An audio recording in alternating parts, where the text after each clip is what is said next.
Bapak Ibu Saudara, sebelumnya saya mau mengucapkan terima kasih buat Pastor Doni, Pastor Desi yang telah memberi kesempatan buat saya untuk membagikan firman pada hari ini. Saudara, tema hari ini adalah maka ia akan meluruskan jalanmu. Saudara, kita buka di Amsal 3 ayat 6. Saya bacakan, saudara. Akuilah dia dalam segala lakumu, maka ia akan meluruskan jalanmu. Itulah firman Tuhan yang saya dapatkan ketika saya berdoa, saudara. Apa yang saya harus sampaikan buat jemaat, dan saya percaya ini bukan hanya untuk kita semua, tapi ini juga khususnya buat saya, saudara. Firman ini dikatakan tadi, akuilah dia dalam segala lakumu, maka ia akan meluruskan jalanmu. Saudara, untuk melangkah ayat ini, saya akan bagi menjadi dua bagian, yaitu yang pertama, akuilah dia dalam segala lakumu. Yang kedua, maka ia akan meluruskan jalanmu, saudara. Saudara, secara umum, segala lakumu itu adalah perjalanan hidup kita, segala aspek kehidupan kita, segala peristiwa, segala hal-hal yang kita temui sepanjang hidup kita, secara umumnya ya, dari lahir sampai pada kematian, saudara. Itulah segala lakumu ya, semuanya saudara. Itu bisa juga dalam menempuh perjalanan ini, eh, kita ini melakukan perjalanan di dalam bagian-bagian seperti dalam pekerjaan kita, dalam sekolah kita, dalam perkawinan, bahkan dalam pelayanan. Itu ada perjalanan hidup kita di sana, saudara. Ya, segala lakumu itu ada di sana semua. Nah, saudara, Tuhan mengatakan tadi setiap lakumu ya, orang harus belajar mengakui Tuhan. Dan saudara, di dalam Kamus Besar Bahasa Indonesia dikatakan mengakui Tuhan tadi ya, akuilah Tuhan itu berarti menerima dan menyatakan atau menampilkan pribadi Tuhan ya. Akuilah Tuhan itu artinya saudara. Jadi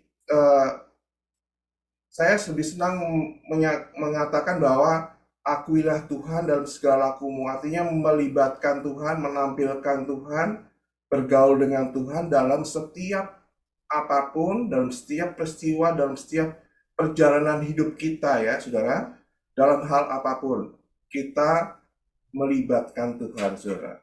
Saya percaya saudara, dan buat saya ini bukan sekedar cuma doa sebelum kita pergi eh, dalam kemana yang akan jalan apa yang kita akan tempuh, bukan sekedar doa ya saudara, tapi ini menjadi gaya hidup dalam setiap apapun, dalam aspek kehidupan kita melibatkan Tuhan, saudara. Kita membawa Tuhan, kita mau masuk mengenal dia, saudara. Kita mengakui dia, kita mau menerima, menyatakan, menampilkan Tuhan di dalam setiap eh, tingkah laku kita, setiap laku kita, setiap perjalanan hidup kita ya.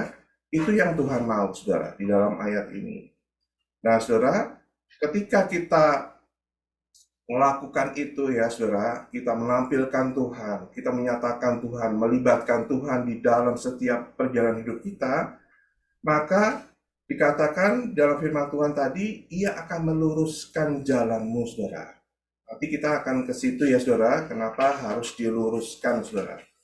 Nah, pertanyaan buat kita semua, buat saya juga, apakah kita sudah melibatkan Tuhan dalam setiap perjalanan hidup kita, dalam setiap laku kita, dalam setiap apapun yang kita jalan, apa yang kita tempuh dalam hidup kita sudah libatkan Tuhan, sudah bergaul dengan Tuhan, saudara.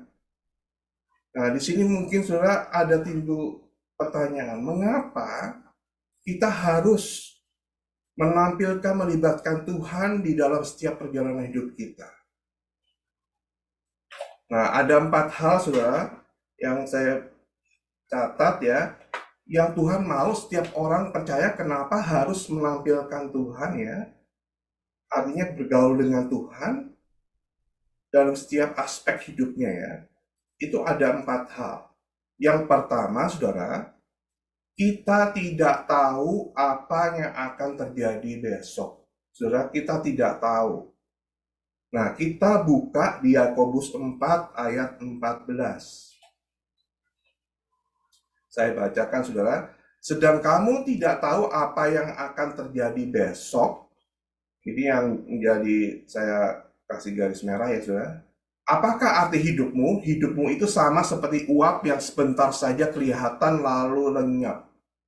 Poin di ayat ini, sedang kamu tidak tahu apa yang terjadi besok, saudara. Jadi, kenapa Tuhan mau dilibatkan dalam setiap aspek kehidupan kita? Karena kita tidak tahu apa yang akan terjadi besok.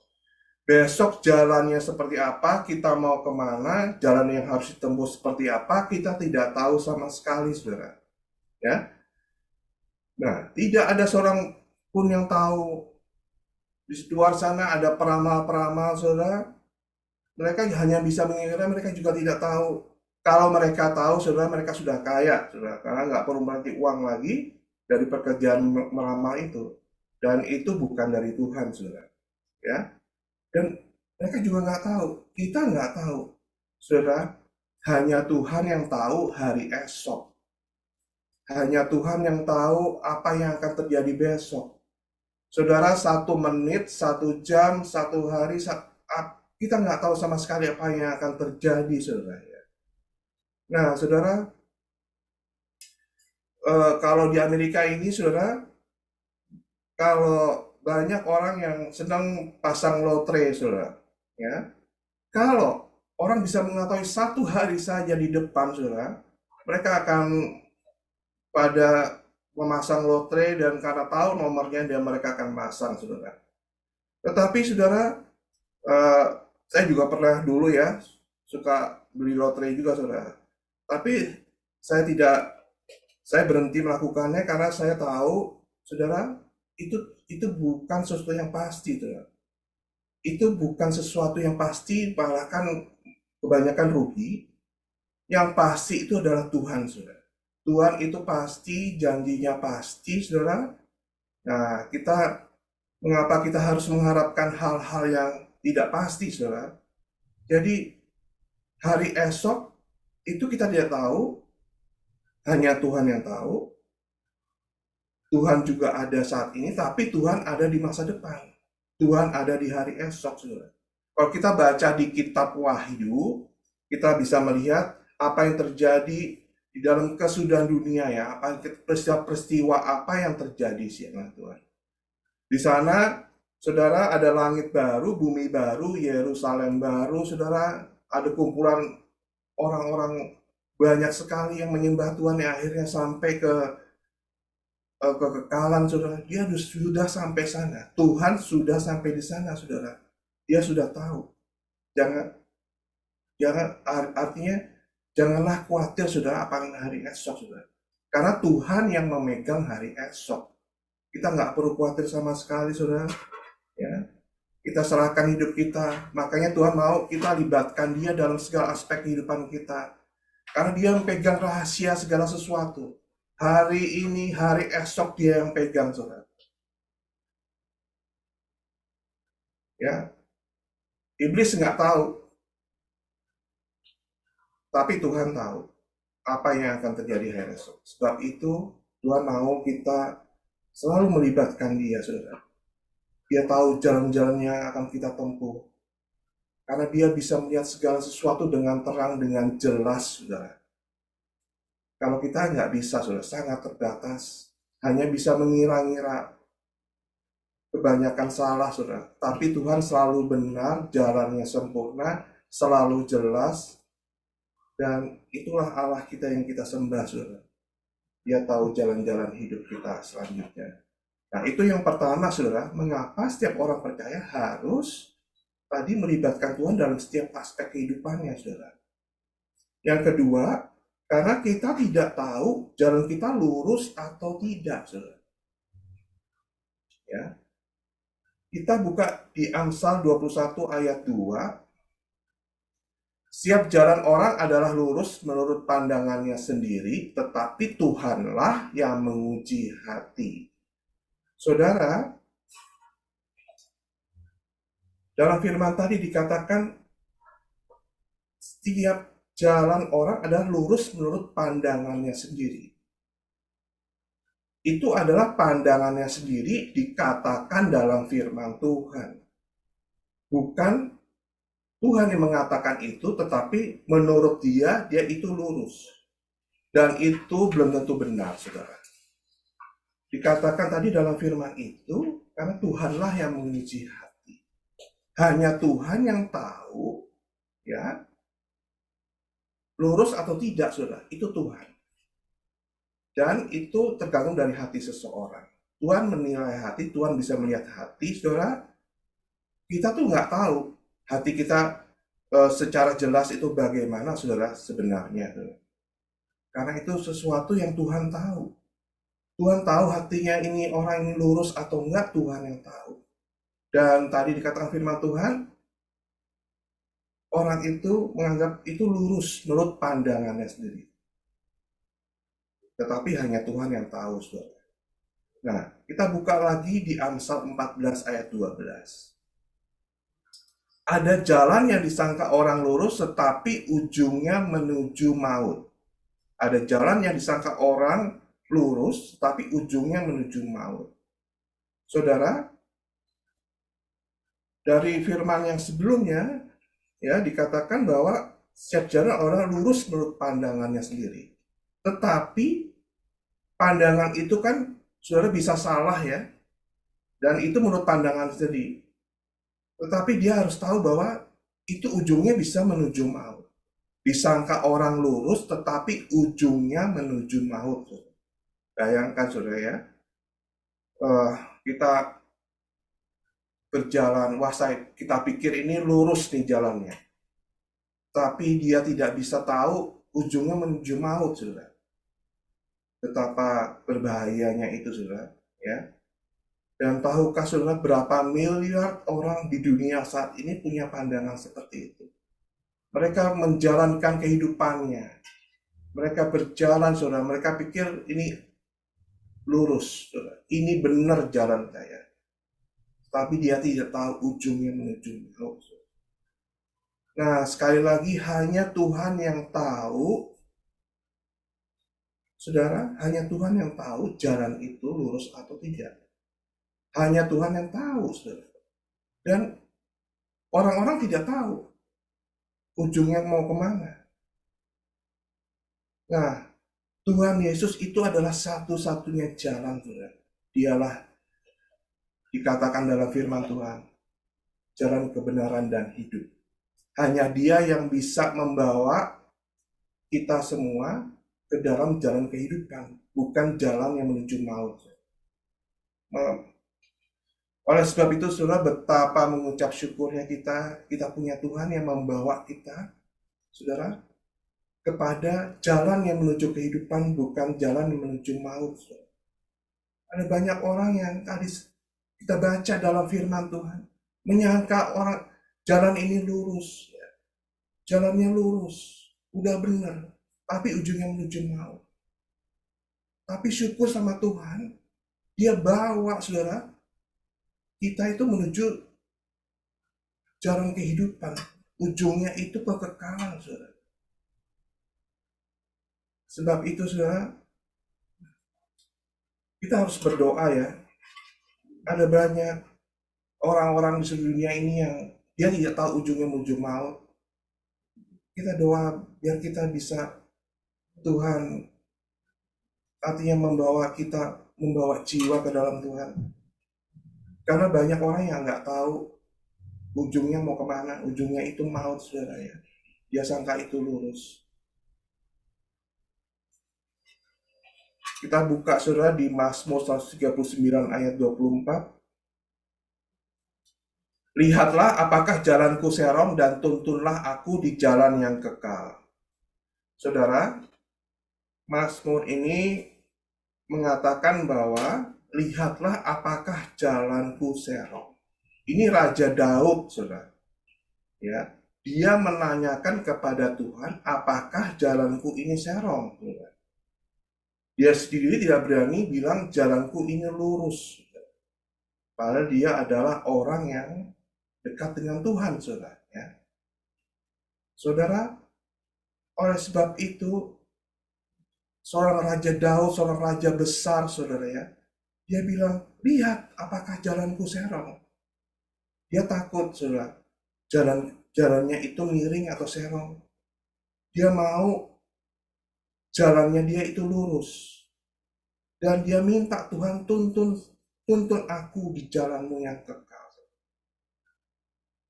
Daud itu orang yang bergaul dengan Tuhan, orang yang selalu melibatkan Tuhan di dalam setiap aspek kehidupannya, setiap jalan yang dia tempuh. Makanya saudara, Daud itu memenangkan semua peperangan di dalam hidupnya, saudara ya. Itu karena dia melibatkan Tuhan dalam setiap apapun. Ya. Kalau kita baca, saudara, memang Daud itu mengalami kejatuhan, ya. Tetapi karena dia orang yang selalu dekat dengan Tuhan, selalu bergaul dengan Tuhan, dia selalu bangkit kembali. Dia bangkit kembali, saudara. Dan hidupnya itu dikatakan hatinya memang melekat sama Tuhan. Toh dia, saudara, dia tanya sama Tuhan. Lihat, periksa. Dia mau Tuhan periksa hatinya. Ini jalanku serong atau enggak. Nah, saudara, mengapa yang kedua tadi orang harus melibatkan, membawa Tuhan di dalam jalan hidupnya ya, dalam segala aspek kehidupannya. Karena kalau kita menyangka lurus, hanya Tuhan yang tahu. Dan jalan yang lurus itu Tuhan yang mau. Kita tidak tahu apakah jalan kita akan menyerong ke sana, ke samping, ke kanan, ke kiri. Hanya Tuhan yang akan bisa meluruskan. Jadi kita tidak bisa mengandalkan diri kita, saudara ya. Yang ketiga, saudara, dunia ada di bawah kuasa jahat. Mengapa orang harus melibatkan Tuhan? Karena dunia yang ada sekarang ini di bawah kuasa jahat. Kita buka di 1 Yohanes 5 ayat 19. Kita tahu bahwa kita berasal dari Allah dan seluruh dunia berada di bawah kuasa si jahat, saudara. Dunia yang kita tempati ini, saudara ya, saudara harus benar-benar sadar ada di dalam kuasa si jahat, saudara. Ya, karena itu dikatakan di dalam firman Tuhan, seluruh dunia berada di bawah kuasa si jahat, saudara. Ya, saudara, iblis itu tidak pernah berhenti untuk menyerang kita semua, tidak pernah berhenti ya, namanya si jahat, berbuat jahat ya saudara. Dan itu saudara, dia itu punya ada 3 hal saudara ya, yaitu dia selalu mau mencuri, membunuh, dan membinasakan. Itu pekerjaan iblis. Dan dia tidak berhenti-berhenti, dia tidak pernah capek saudara, melakukan hal itu. Tujuannya adalah untuk membuat jalan seseorang itu miring, saudara. Jalan seorang itu tidak lurus lagi, saudara. Itu maksudnya iblis, saudara. Baik, kenapa kita harus melibatkan Tuhan di dalam setiap aspek kehidupan kita? Iblis itu ada di situ. Dia selalu mau membelokkan jalan kita, membelokkan dalam jalan Tuhan, membelokkan kehendak Tuhan, supaya kita melakukan kehendak sendiri, kehendak iblis, saudara ya. Dan dia itu benar-benar jahat. Dia pakai produk dunia seperti keinginan mata, keinginan daging, keangkuhan hidup, saudara. Yang ditawarkan iblis itu benar-benar jahat, saudara. Dan bagaimana kita bisa menghadapinya, saudara ya? Kita tidak bisa melawannya, saudara, kecuali kita melibatkan Tuhan dalam setiap aspek kehidupan kita. Kalau kita melibatkan Tuhan, membawa Tuhan, kita ada di dalam proteksinya. Kita ada di dalam proteksinya, sehingga kalau iblis mau menyerang, itu nggak bisa, saudara ya. Kita ada senjata-senjata. Ada firman Tuhan yang mengatakan, kenakanlah seluruh perlengkapan senjata Allah ya. Tuhan mau kita diperlengkapi semua untuk melawan. Karena iblis selalu mau membawa jalan kita tuh serong, miring. Itu yang nomor 3 ya. Nomor 4 adalah kecenderungan manusia itu untuk bergantung kepada pengertian dan kekuatannya sendiri. Saudara, kita buka di Amsal 35 dan 37. Percayalah kepada Tuhan dengan segenap hatimu dan janganlah bersandar kepada pengertianmu sendiri. Janganlah engkau menganggap dirimu sendiri bijak, takutlah akan Tuhan dan jauhilah kejahatannya. Saudara lihat ya, 35-37 ya. Yang saya mau jadi fokus sini, ya saudara, jangan bersandar kepada pengertianmu sendiri, janganlah engkau menganggap dirimu bijak, saudara. Itu kecenderungan manusia untuk bergantung kepada pengertian sendiri. Dari kecil sudah dilatih, sudah diajar dari sekolah, dari mungkin orang tua kita ya, dari pergaulan, dari situasi, dari sekolah diajarkan kamu harus bisa berdiri sendiri, harus memakai kekuatanmu, harus bergantung pada kepintaranmu, pada kekuatanmu. Nah, manusia itu cenderung untuk memakai kekuatannya, saudara, memakai pengertiannya ya, dan dia bisa bahkan menganggap diri dia bijak, dia tahu, saudara, tadi ya, dia pandai, saudara, sehingga dia akhirnya mengandalkan diri sendiri, tidak mengandalkan Tuhan. Nah, orang-orang yang mengandalkan diri sendiri, yang tidak mengandalkan Tuhan, yang percaya akan kekuatannya, saudara, itu dikatakan dalam hal ini terkutuklah orang yang mengandalkan diri sendiri, mengandalkan kekuatannya, saudara. Jadi itu menuju kepada jalan kematian, saudara. Ya, terkutuk, saudara, orang yang mengandalkan kekuatan sendiri, mengandalkan dirinya sendiri, mengandalkan pengertiannya sendiri, saudara. Itu adalah jalannya kematian. Nah, saudara, mengapa makanya kita harus melibatkan Tuhan dalam setiap aspek kehidupan kita, saudara? Karena itu, saudara, kita cenderung untuk mengandalkan kekuatan kita. Dan Tuhan mau kita mengandalkan Tuhan, bukan mengandalkan diri kita. Saudara, hanya Tuhan yang memampukan kita melepaskan kekuatan kita dan mengandalkan diri Dia, mengandalkan kekuatan kita. Hanya Tuhan, saudara, yang sanggup melepaskan itu. Sekarang kita masuk ke bagian kedua. Maka Dia akan meluruskan jalan hidupmu.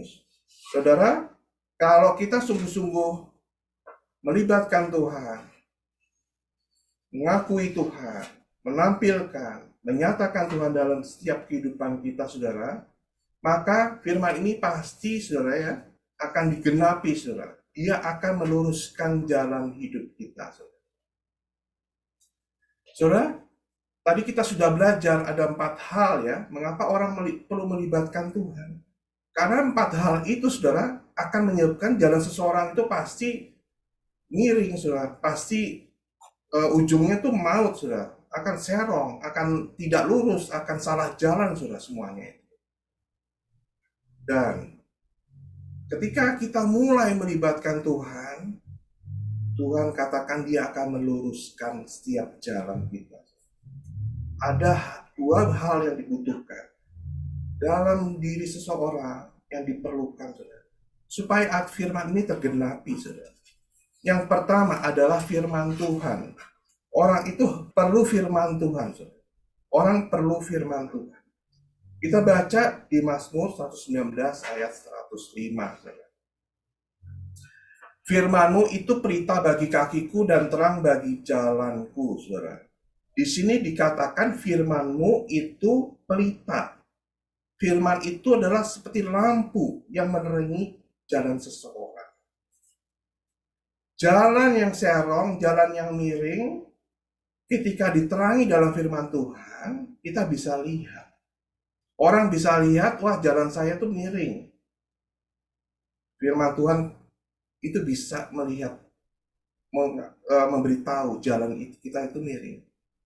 Makanya Tuhan katakan Dia akan meluruskan. Oleh firman Tuhan juga, Dia akan tunjukkan jalan yang lurus. Karena kita tidak bisa melihat, saudara. Ya.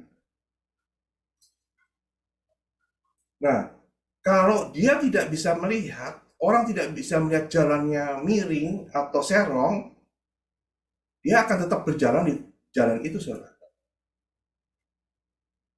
Makanya perlu firman Tuhan yang mengatakan ini jalannya salah.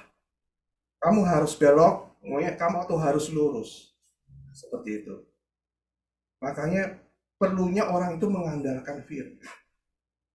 Jadi melibatkan Tuhan itu berarti mengandalkan firman, ya, harus menggali firman Tuhan, harus haus dan lapar akan firman Tuhan, saudara. Nggak cukup cuman, wah saya mau melibatkan Tuhan, tapi harus bergemar dalam firman, harus mencari firman, saudara. Nah, saudara, kita baca lagi di Mazmur 119 ayat 130. Bila tersingkap firman-firman-Mu memberi terang, memberi pengertian kepada orang-orang bodoh. Saudara,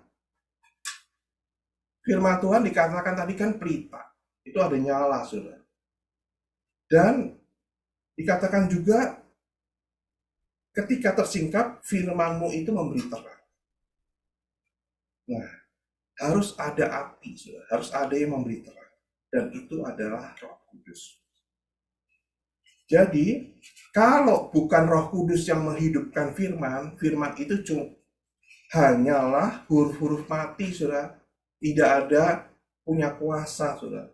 Tidak bisa meluruskan jalan seseorang, firman Tuhan itu, kalau tidak ada lagi namanya Roh Kudus yang menyingkapkan atau memberi terang pada firman.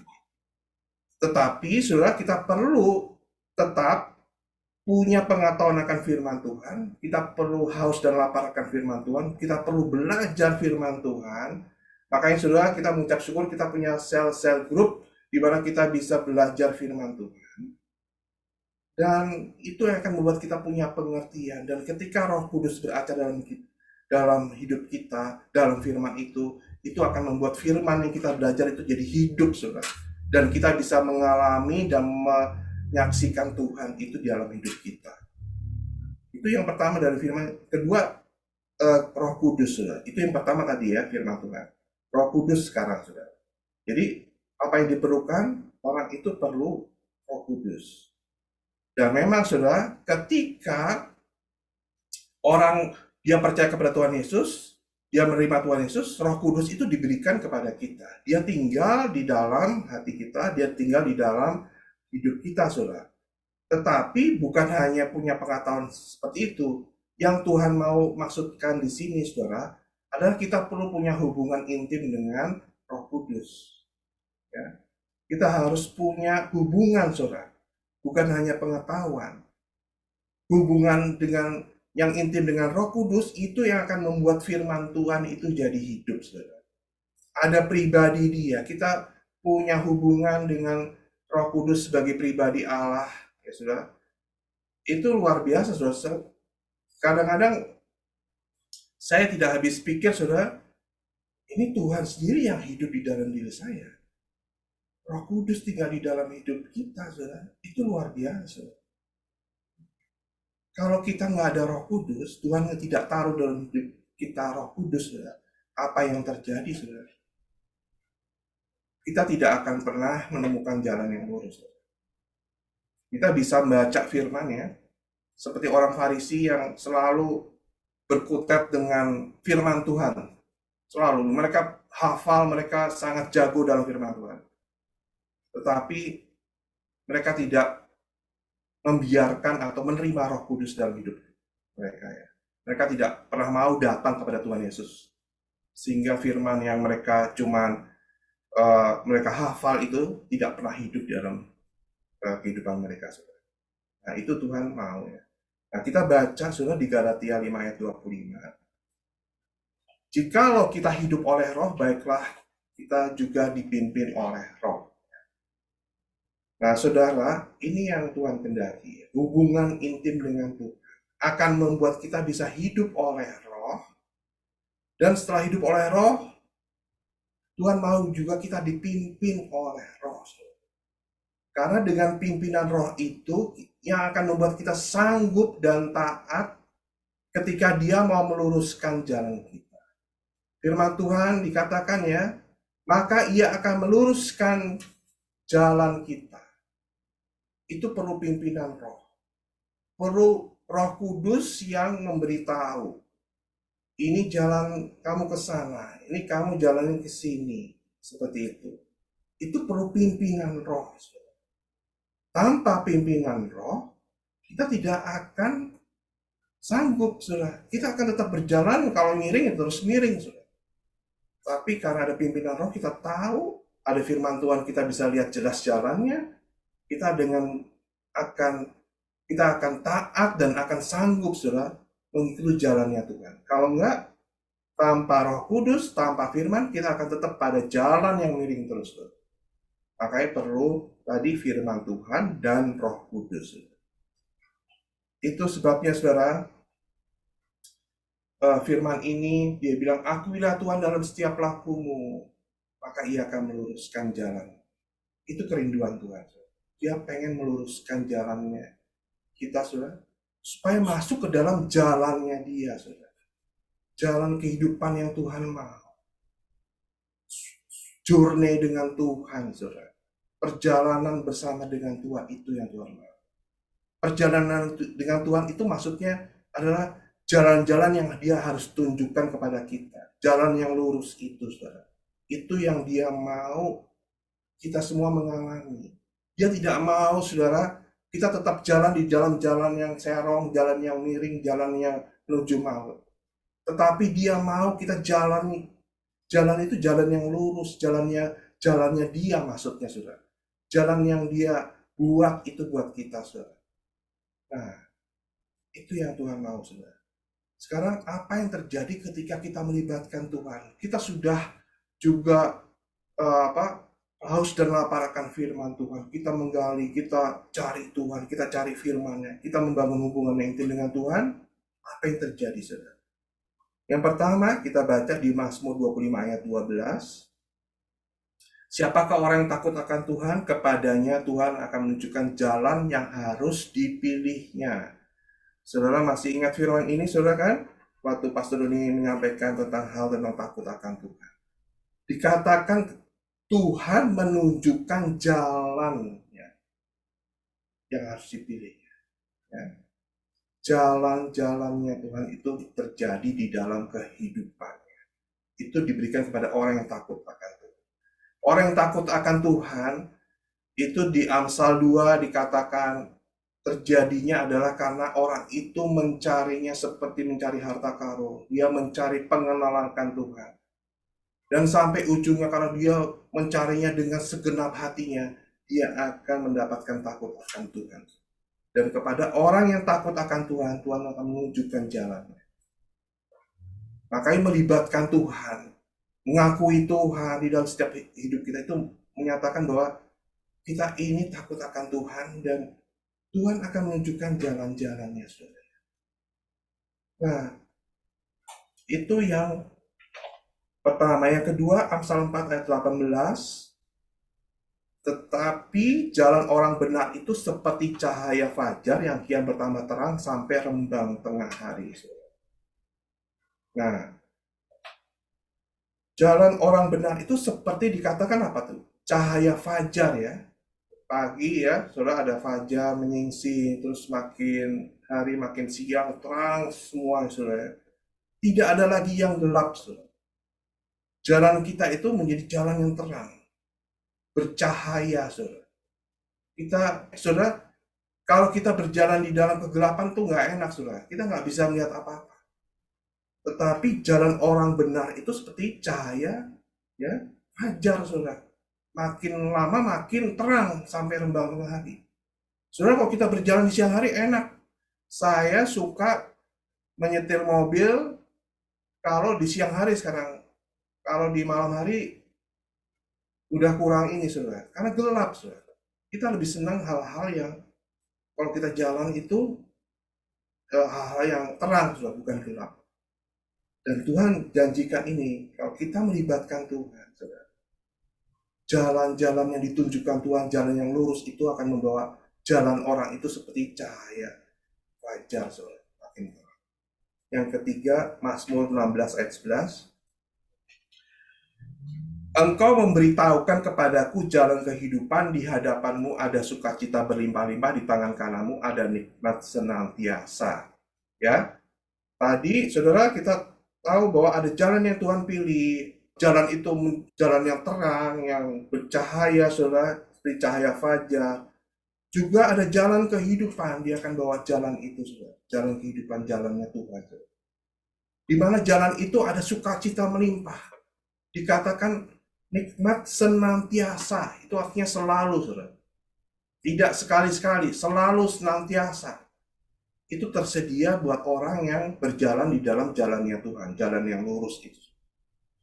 Sekali lagi kita mengucap syukur karena Tuhan mau meluruskan jalan kita, saudara.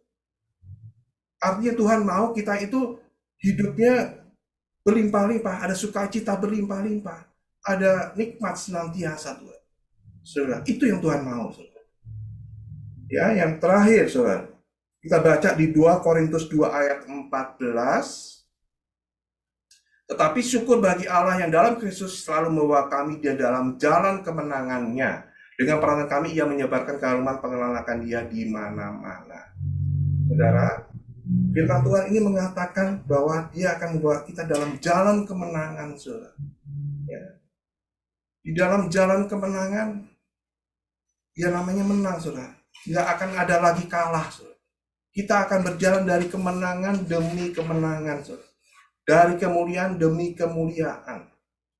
Kalau orang menang, orang membawa kemuliaan dalam nama Tuhan, itu akan membawa memang pengenalan dia kemana-mana, saudara.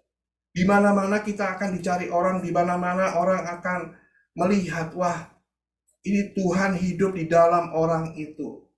Tuhan selalu memberikan kemenangan buat orang itu. Saya mau ikut dia, saya mau belajar sama dia. Itulah, saudara, yang Tuhan mau tunjukkan jalan-jalannya dia itu. Jalan yang lurus. Sebab itu, saudara, kita di dalam kesimpulannya, marilah kita melibatkan, membawa Tuhan, mengakui Tuhan, mau mengenal Tuhan lagi dalam setiap apapun kehidupan kita, dalam setiap perjalanan hidup kita, dalam setiap aspek kehidupan kita, kita mau kenal Tuhan, kita mau bawa dia selalu, saudara. Karena ada janji Tuhan yang luar biasa, maka dia akan meluruskan jalan kita. Itu artinya dia mau bawa ke dalam jalannya Tuhan, jalan yang lurus, jalan kemenangan, jalan kehidupan, jalan yang benar-benar luar biasa, saudara. Bukan jalan yang seperti yang dahulu, saudara. Dunia ini sudah gelap, dunia ini perlu orang-orang yang jalannya benar, saudara. Jalan yang bisa ditunjukkan, jalan yang lurus. Dan itu, saudara, adalah hati Tuhan. Untuk benar-benar dia mau kita hidup di dalam jalannya. Demikian firman Tuhan, saudara, yang boleh saya sampaikan. Biar ini menjadi suatu pengertian buat kita, saudara bisa menangkapnya dan menjadi berkat.